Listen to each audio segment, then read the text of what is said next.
quite gotten to that. All right, so with that, you probably know this, but I thought I would put it out there, that on average, people, whether they're buying B2B or buying B2C, business to business, so somebody buying from another company, a company buying from another company, or a person buying a consumer product, they typically think about 2 to 4 brands. And they spend about 4 seconds examining the shelf. And in today's world, the shelf is the search, because everybody goes in and types something into Google or some other browser, and they do a search, and they spend about 4 seconds taking a look at that before they decide whether they're going to click on it, look at it, purchase it, or not. And so it's very important to understand that's what's going on inside the brain. And that is why people spend a tremendous amount of time talking about creating a brand. And in a moment, we're going to talk about how that relates to your value proposition and your brand. So 75% of market share is actually predetermined before the actual purchase is made. That's why brands are so important, because they're going to think of those 2 to 4 names, and that's what's going to come in mind. So for example, if I said laundry detergent to you, you probably have a couple of brands that would come instantly to your mind. Probably Tide would be one of those, maybe Gain, maybe Ivory, or some other product. But the point being is, that's where the market share starts, up here.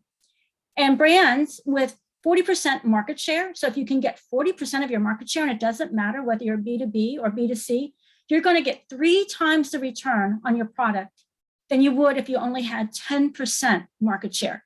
So there is a huge value in really focusing on brand and value propositions and message maps, which is why we're going to invest our time in that today. And then you see about 70% higher return on sales and about 3 times more profitability than people who are behind you in the market share. So as a marketer that uses marketing as a growth engine for companies, the key thing here is that the primary thing we do is how do we create customer-centric market growth? And a lot of people get brands and branding confused. So I want to kind of distinguish those because they are really important. The branding identifies and distinguishes your promise, what it is that your company, your product, your service, your organization is promising, and it is the source of that promise. Branding's purpose is to make this get you into that 2 to 4 category, especially in a cluttered category. So, for example, if you're in promotional items, which one of our participants today is in, that is a very red ocean or cluttered category. IT services, another very cluttered category. So that's why it's critical to have good branding. And all brands, whether you own it yourself and take control of it, or it's being done by your customer, have a value proposition. So one of the first things we're going to talk about is a value proposition, because that becomes the foundation for your message map. So a brand promise answers one question, and one very simple question. And I want you to think about that in relationship to your company. What can I count on you for?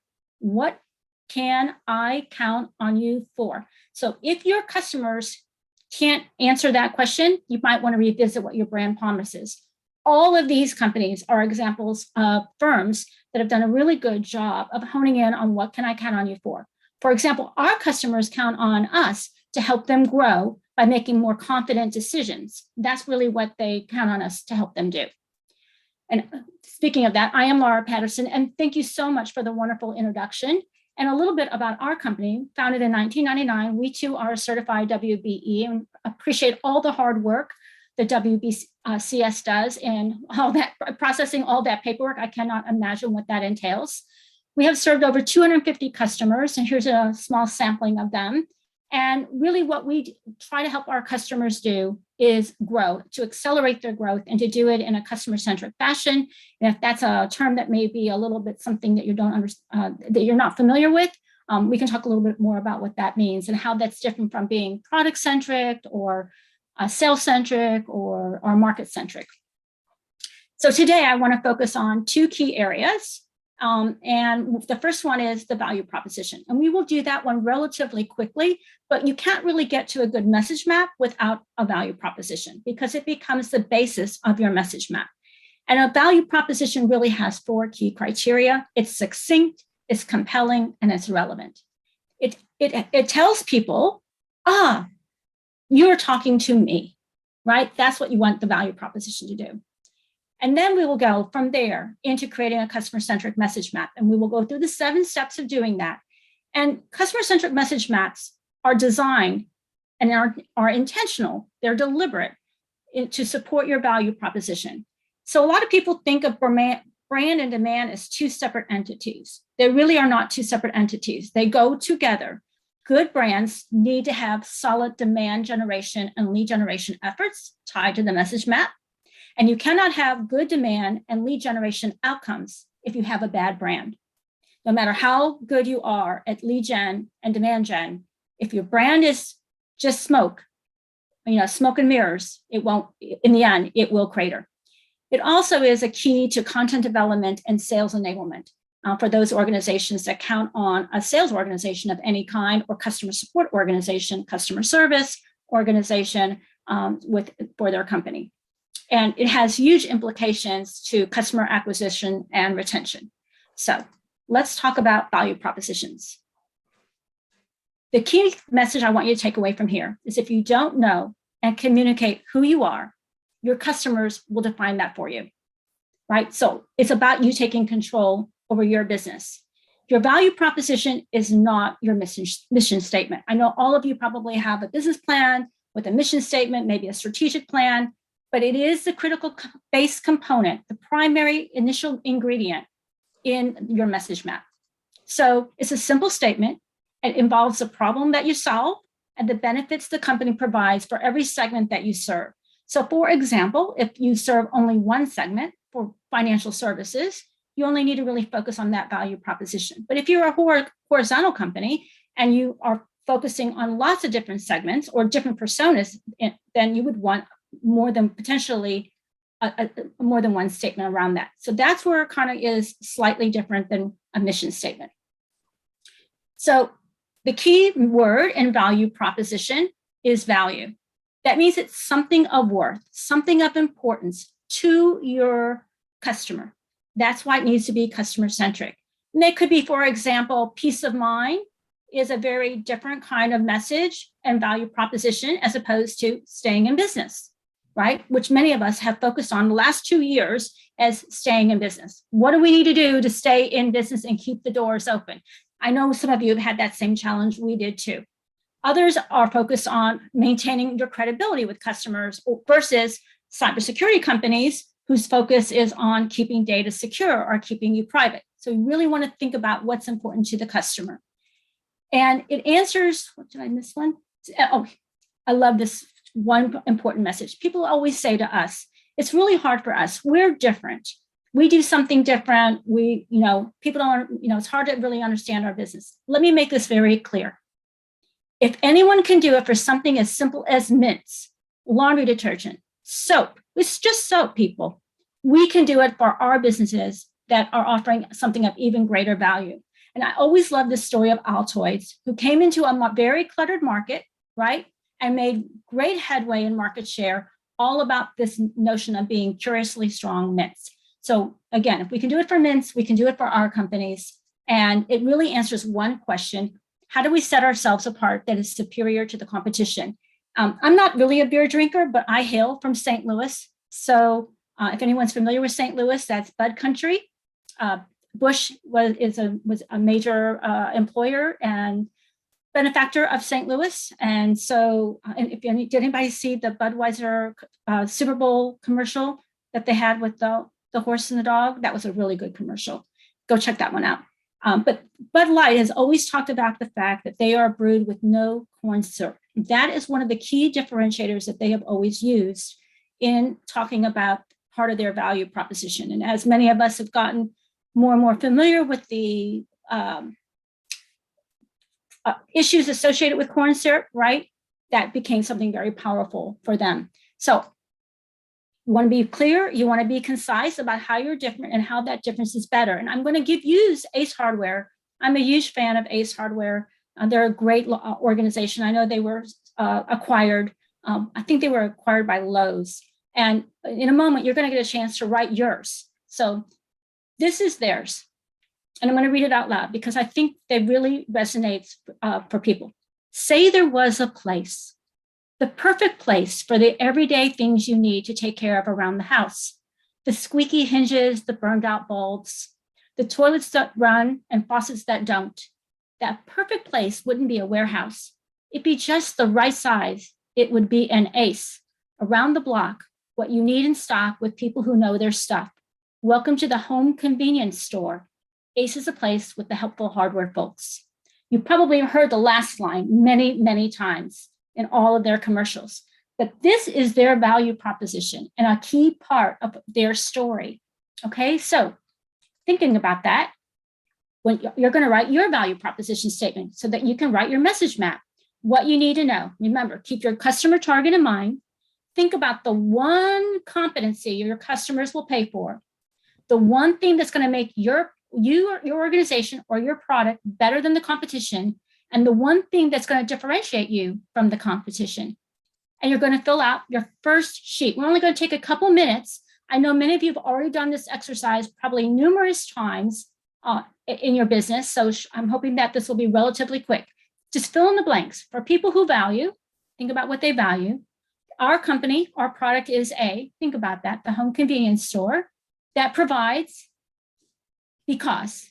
And what you do, you do XYZ better and ABC differently, and why that's important. I'm going to give you a couple of minutes. And I put up another example here so you can kind of follow along. This is Scotch Guard from 3M, another household product that I'm hoping most of you are familiar with. Okay. I know I probably need a little more time, but I'm going to push this right along since we're at 12:20. Okay, so hopefully you've got some thoughts about that and a place for a starting point when this conversation concludes. Let's go into the message map component now so that you can kind of see how you're going to take what we are doing here and apply it. So your value proposition is the primary note behind your message map. And a message map is just a visual way to take some of the things you're thinking about right now and put them into a story with supporting evidence. Your evidence will come from your value proposition and some of your positioning work and other things that you've done. Now, I like to think of a message map as sort of your musical score. It's your composition that you can use, and it will become really valuable in a number of ways. It helps your company tell the same story. Everybody is using this same sheet of music. It captures your claims, the hierarchy, and the relationship to each other. And I'll show you an example in a moment. And it ensures that your messaging is consistent both inside and outside your organization. It's an excellent way to support customer-facing teams like marketing or customer service, sales, or anybody else that is involved in communicating and interacting with customers. And it helps you anticipate counter messages by your competition. And that's one of the most beautiful components or parts of a good message map, is that it helps you begin to think about how your competitors might respond and how you can plan to anticipate that and what you can do about it. How do you use them? I'm going to tell you right now that this is a really valuable tool. I know some of you have done some messaging, but I don't know if you have a message map. A message map is a tool. It becomes sort of the things you use to create a company or a sales presentation, to do customer support training. It can support product demos. It can help with employee orientation and onboarding. It's fundamental to any kind of website work you're doing, anything associated with SEO, because it relates to keywords, search engines, all your social media, content development, and of course, demand and lead generation activities, email, digital advertising, online and offline events, direct mail, anything related to that. Scripts that you might do for telemarketing and so on. So it's an endless list of ways you can use this message map. And I want you to kind of get a feel for it. Looks very much like a sheet of music. And so I want you to begin with the end in mind. And you have a piece of paper. Hopefully you were able to print it out because you're going to be working a little bit on your message map. These boxes here are claims. That's the claims you're going to make. And these green boxes is your evidence. So think about that. Every time you make a claim, you have to have evidence. In a moment, we'll talk about what kinds of evidence to support your claim. Then we're going to think about what might a competitor say or do that might counter your claim. And this is what might be an objection from a customer. And what will then be your counter to that? So you're thinking about that right now, which will be really helpful in any kind of conversation with the customer, because you're thinking in advance what they might have heard from a competitor, or what they might be thinking about, and then you have your evidence to support your counter. And we're going to talk about primary claims and subclaims. So that's what this picture is, and that's represents, and what we're going to talk about as we go into this next phase. And I want to give you an example. So imagine our primary claim is clean, healthy teeth for life, right? Could be any kind of a company. So in the teeth space, so it could be toothpaste, it could be, anybody that's talking about clean, healthy teeth. So when I was growing up, and maybe some of you might remember this, my mother had tooth powder, because this was before toothpaste. I know we all think that toothpaste has been around forever, but it actually hasn't. Colgate brought out toothpaste in the 50s. My mother had tooth powder. It was pink, and she would mix it with water. And of course, there were other people who just used plain old-fashioned baking soda, right? Which is, by the way, Arm & Hammer makes a toothpaste with baking soda. So this is clean, healthy teeth for life. And they, one of the first companies to go out into the market was not Colgate, but was Crest. Colgate was first, but it was Crest who came out with a claim that the reason theirs was better, and they could really promise clean, healthy teeth for life, is because they had fluoride in their toothpaste. And so this was their offer, fluoride in their toothpaste. And some competitors said, yeah, but it doesn't leave you feeling with very fresh breath. And so they countered that by saying, but we integrated mouthwash, and they integrated scope. A customer came out and said, it doesn't taste very good. We don't like it. And the counter that came out is, we made it minty, and they've added a new ingredient. So you see, this was how they built out their message map. A subclaim was, it's easy to dispense, because think about the tooth powders that came in and you had to shake them out, and they were actually make quite a bit of a mess. Their packaging was, we'll put it in a tube. The competitor's response was, you waste a lot. No problem, we can fix that. They came out with a pump, right? They updated their packaging. And the customer's response was, it's messy. How many arguments were in the bathroom about people squeezing from the middle of the tube and making a mess and leaving toothpaste on the sink? Again, the solution was this pump. And then, of course, their third claim was, we reduce cavities. And remember the press commercial, Look Ma, right? No cavities. And again, what did they do to make that claim? They used a non-offer, the American Dental Association, as a certification. So certified by the American Dental Association. And then the competitor's response was, had a response, and the customers had an objection to that. And what came out was, but dentists use it. 4 out of 5 dentists use Crest. Okay, so this is an example. Is this making sense to everybody? I hope that's making sense, because you're going to get a chance now to create your own. We're going to go through 7 steps to create your own. So you should have a picture that looks something like this on your paper, and we're going to go through it together and how to make your own. Because the whole point of being here is to give you something you can take away and put into action right away. I really believe if you're going to give me an hour of your time, I want you to be able to do something with that when we leave our conversation.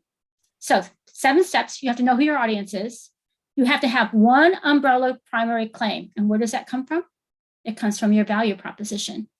You have subclaims, not a whole lot. You don't want to make it so complex that nobody can play the sheet of music. So 3, 4 max, right? With supporting evidence. You want to think about, what might a competitor counter? What might be a customer objection? Think about how you're going to counter those and what your evidence is. Compile your map and see if you can actually use it in your company. So that's what we're going to do. So the first thing is, think about your customers first. So in your mind, on the top of your piece of paper, think about who your customer is. It could be the type of a company. It could be in a particular industry. It could be a particular role. It could be, so if you're, selling software to accountants, you might be selling to the actual accountant, and then you might be selling to the firm owner. And that might be 2 if they're separate, right? You might think about what's important to them And you want to think about the most urgent problem they must solve. So I want you to think about that and see if you can take a couple of notes. And now we're going to start thinking about claims. And I want to give you some advice. All claims need evidence or proof. If you have a claim, you must have evidence to support that proof. That is a rule, all right? So if you don't have evidence, you can't claim it. There are three kinds of evidence that you can use. There's offer evidence. This is specific to your product or your service. It could be a material that you're using that's unique. It could be a technology that you have. It could be a specific feature that you have. Remember our Crest people? It was fluoride.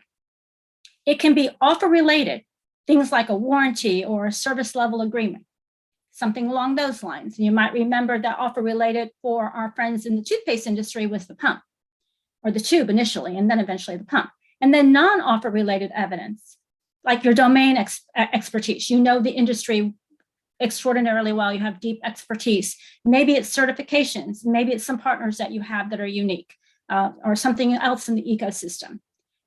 Keep in mind that every claim that you choose, because you're only going to have a chance to do 3 or 4, is going to be compelling, relevant, and necessary. And I'm going to say it one more time.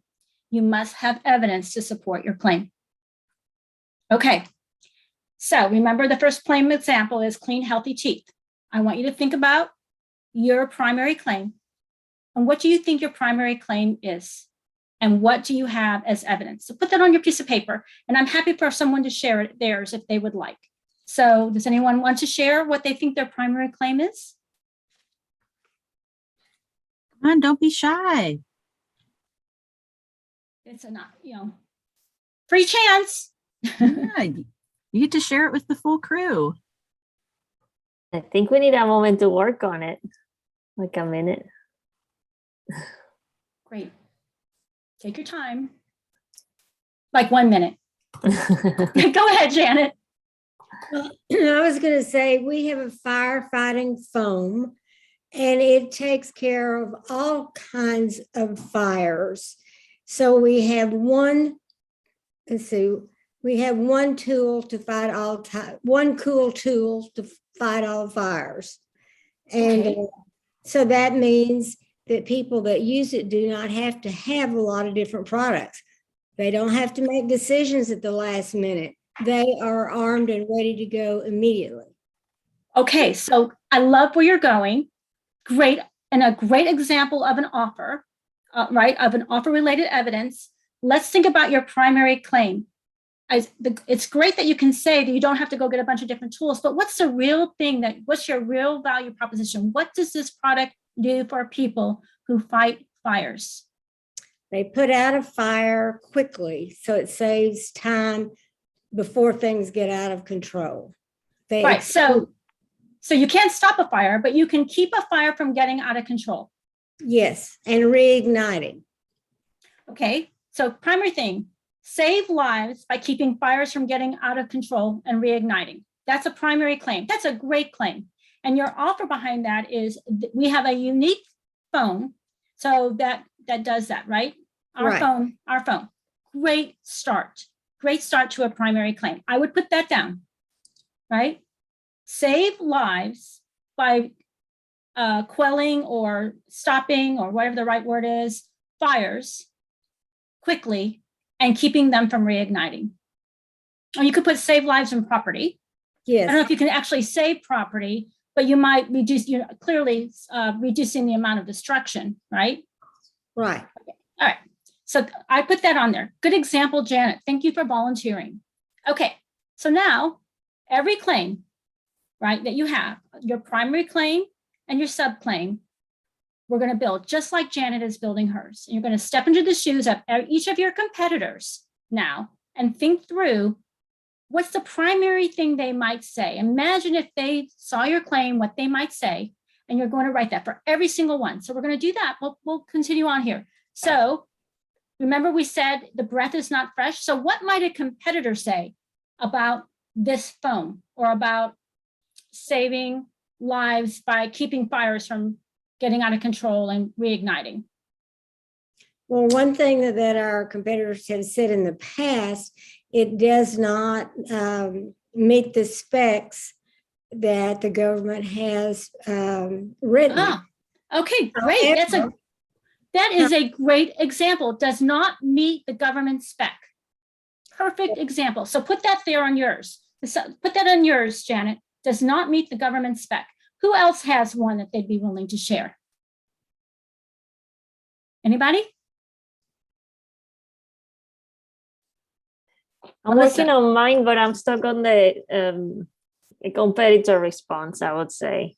Okay, well, what's your primary claim? Let's see if we can help you. All right, so best at developing IoT connected solutions, and the evidence is over 10 years of experience in cross-functional expertise in embedded mobile and cloud software development. Okay, so what's your primary claim for software development? What's your primary claim? The best at developing connected solutions. So you gotta have the evidence of that is you gotta have knowledge and skills in multiple areas of that. So it's not Okay, just like I'm your customer. I don't Yeah. understand yet what your primary claim is. I want you to think, what is it that is your primary claim for what that I would care about? What is it you do for my business? I heard Janet say, you're going to save my life and my property by keeping fires from getting out of control and igniting. What do you do? Tell me, Melissa. Well, I help large companies develop products that are connected. You help them develop their product faster? It could be faster, but also develop them in general. So Okay, yeah. But what is it they care about? They care about it's either less expensive, it's faster, it's better in some way than they could do it themselves. They Right. care about the skills because you need to have skills across multiple areas that companies find hard to have all the areas. So we are kind Okay. of experts at that. Okay. All right. So I want you to go back, think a little bit more about your primary claim. I understand that your evidence is something to do with expertise, right, Yeah. of your team, the skill level or proficiency of your team. Not quite sure what that is yet. Keep working on it, though. You're getting maybe closer. Does anybody else have one they want to share? I have one that we get the whole story on our applicants, and meaning that if you're running a background check, we are the one-stop shop for background screening from anything from credit to criminal, MVR, drug screening, previous employment, education. And our competitors probably Wait. Quellen, right? Is that how you say it? Quaylin. Quaylin. Nice to meet you, Quaylin. I love your claim. Let's get it clean on your paper.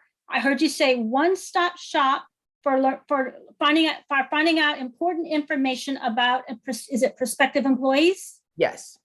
Okay, one-stop shop for getting information for prospective before you hire your prospective employees. So really, I want you to hold the one-stop shop. It sounds to me like what you're really saying is complete information about prospective employees before you hire or something, right? Right. That's sort of your claim. That's a little kludgy, but that's the essence, right? Yes. And your offer is a product, something to do with the app. What is it your app does? It harvests data from a variety of sources all in one place? Yes, correct. All right. So your offer is that your application will harvest data from multiple sources. So you don't have to go and do it a whole bunch of different places. One-stop place. We harvest all the data in one place, right? Yes. Great. All right. What's the competitor's response to that? That that they can return background results faster than Infomart. Okay. So the response is, you may have it all in one place, but we do it faster. And what is your counter to that? In getting the whole story, there are times that the backgrounds may take longer. So we get a more thorough background check. We give you quality versus so quantity. Your counter is quality over speed. Yes. All right. That's your counter, correct? Correct. Quality over speed. And what is your evidence for quality over speed? That we've have tenured clients who've been with us for over 26 years. And these are large enterprise clients, which shows that the thoroughness of our background checks, it equals out to the turnaround times as well. Okay, I think that you got something there. I would probably either, for the moment, why don't you put potentially customer testimonial for there or something as a placeholder, okay? Okay. Good job, guys. All right, moving right along. You're gonna now, other than price, right? You don't wanna think about price. You wanna think about the most frequent objection that a customer or a prospect might raise for every claim that you make, right? We just went through the competitors, so now you're thinking what that might be, and you can imagine, you could take this out many, many steps, but if you can take it out this many steps, that's a pretty good start. But now you wanna think about your customers or the prospect. Step into their shoes and try to imagine what their objection might be. And then think about how you're going to counter that objection. All right, so we're gonna go practice, right? So I'm going back to you, Janet, because we don't want to leave you behind. Want to make sure you get one full set of notes here. What might be of an objection that a customer would have other than price for your phone?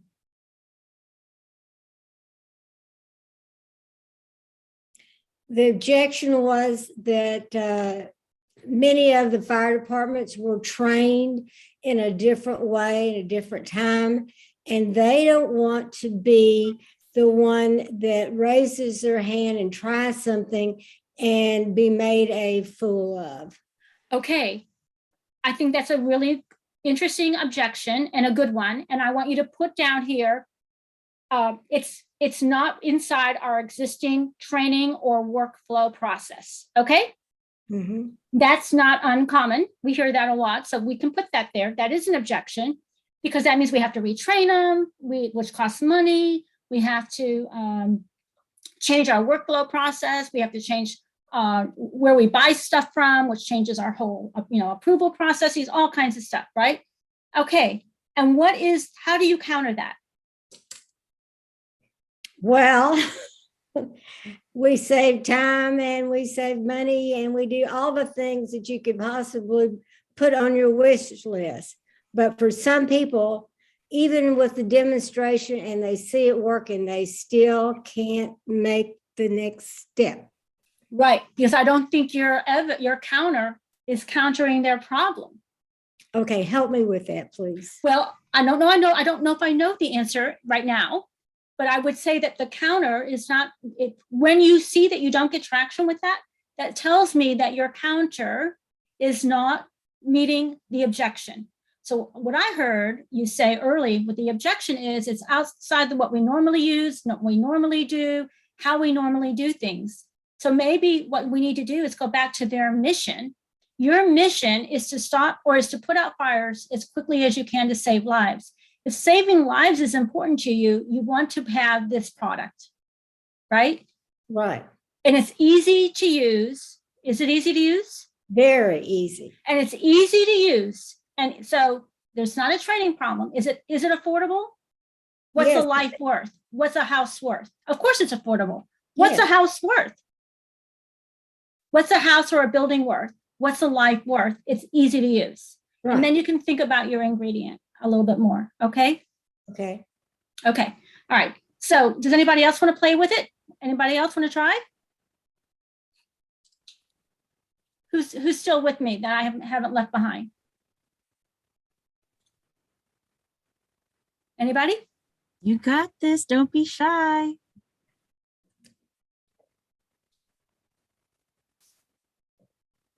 No? Okay, I'm going to move on. If you change your mind, jump in. All right, so you're going to go through this exact same process, the same exact process. And I recommend this is about as far as you want to go. If you get to a place and you want to go further, you can go from making a small sheet of music for a quartet to some kind of huge composition for an orchestra. But most companies can do a pretty good job with something about this size. And most organizations can make something about this size work and bring it to life.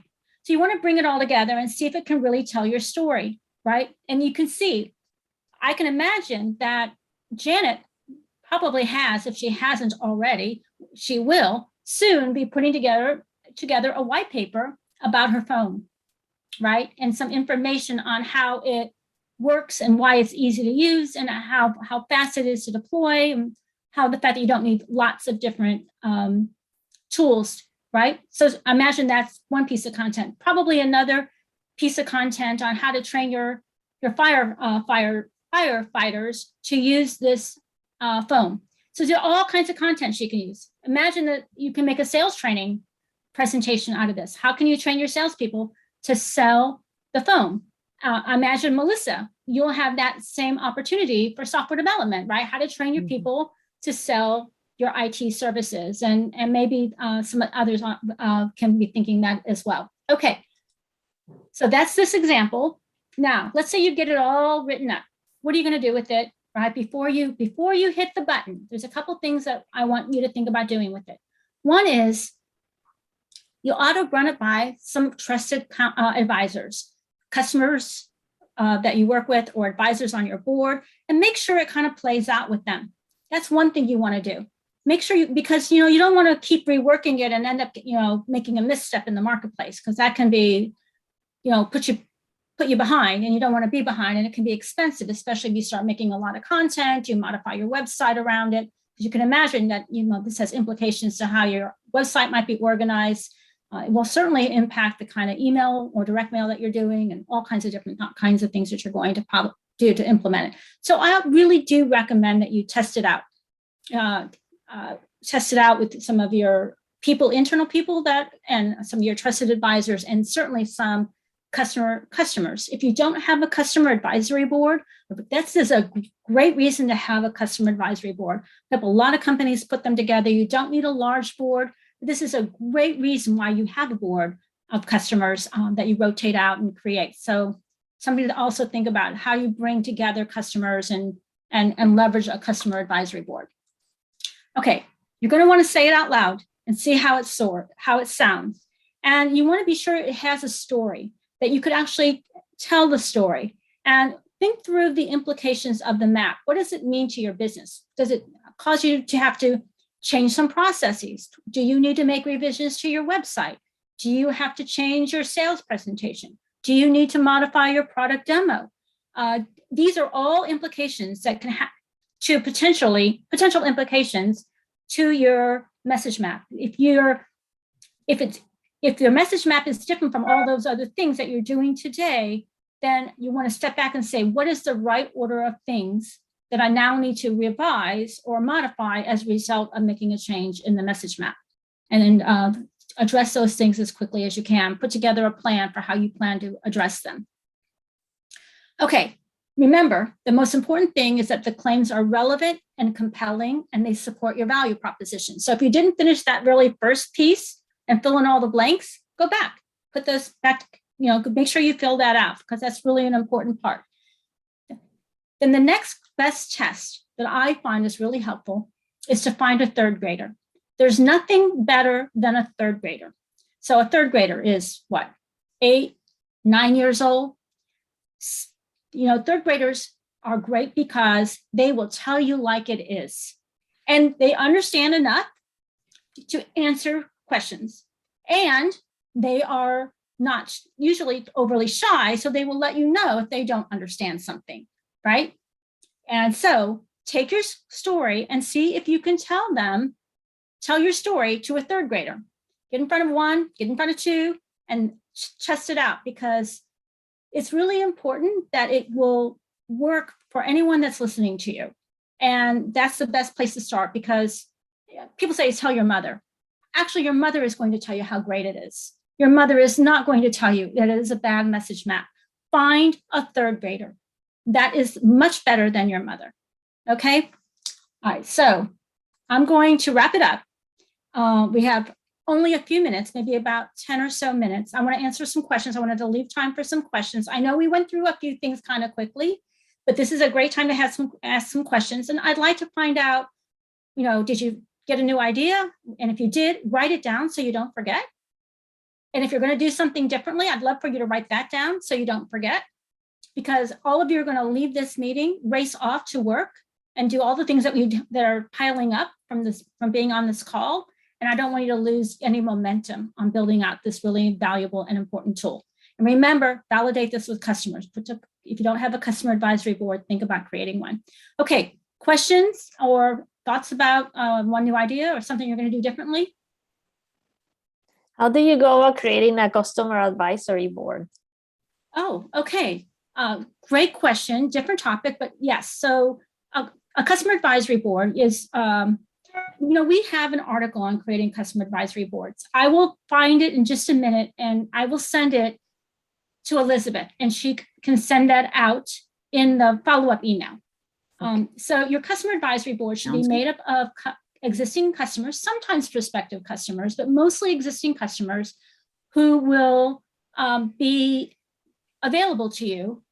They're great to trial new ideas, test campaigns, test designs, test new products, things like this. And you identify some people that you think would be willing to serve in that role for 1 to 2 years. You just create a cadence of what you're going to meet. You have some agendas for what you want to cover, and think about what they're going to get in exchange for that, for that investment in your company. It could be some additional resources. It could be some additional services, the opportunity to get exposure to new trends or people that you bring in. So you want to actually put together what that board's mission and charter is, and what kinds of people you want participating, how long they will be participating, and what you expect from them and what they can expect from you.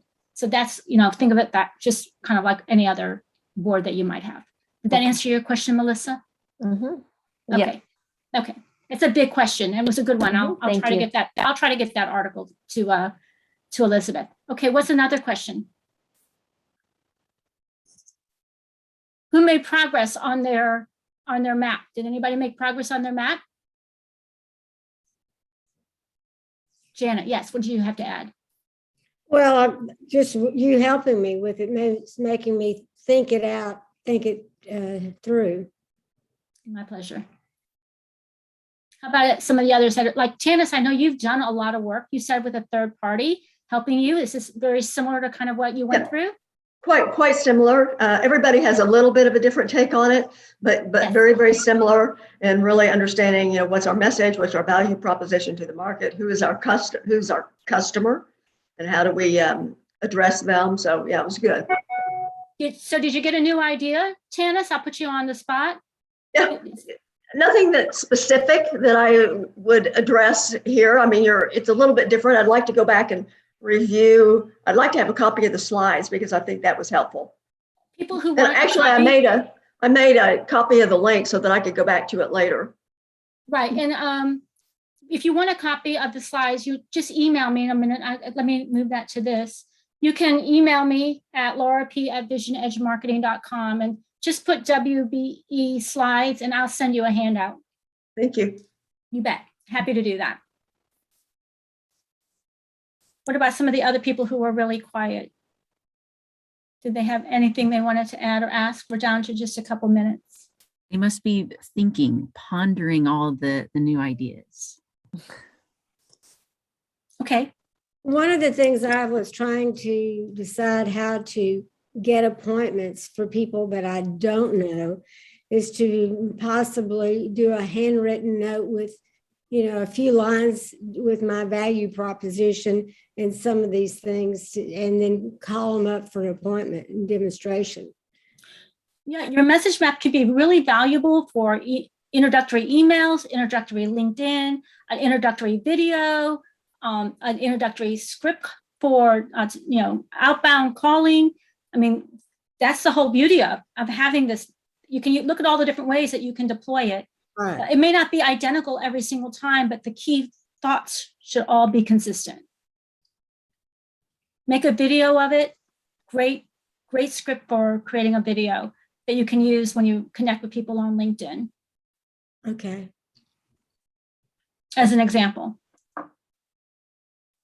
If you have a sales force, great script for them for when they do either their own emails out or they leverage a CRM or a marketing automation platform. We have some customers who use a product like Soapbox to send video emails. Their salespeople send video emails out. And when they first do their introduction to who they are, they use their message map to do that.